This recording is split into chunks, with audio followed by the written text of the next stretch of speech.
بسم اللہ الرحمن الرحیم۔ عبداللہ ابن مبارک رحمۃ اللہ علیہ فرماتے ہیں حسن ادب دین کا تیسرا حصہ ہے۔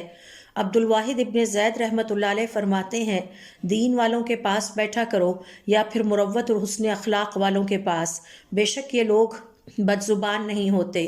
سفیان ابن عیینہ رحمۃ اللہ علیہ فرماتے ہیں لقمان رحمۃ اللہ علیہ سے سوال کیا گیا بدترین لوگ کون ہیں؟ انہوں نے جواب دیا جس شخص کو اس بات کی کوئی پرواہ نہیں کہ برائی کا ارتکاب کرتے ہوئے لوگ اسے دیکھ رہے ہیں۔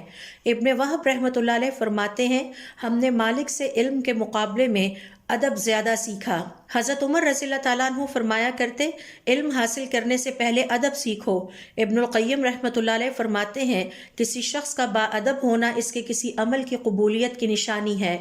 زکریا العنبری رحمۃ اللہ علیہ فرماتے ہیں بغیر ادب کے علم سیکھنا ایسے ہی ہے جیسے بغیر لکڑی کے آگ جلانے کی کوشش کی جائے، اور ادب بغیر علم کے ایسے ہے جیسے روح بغیر جسم کے ہو۔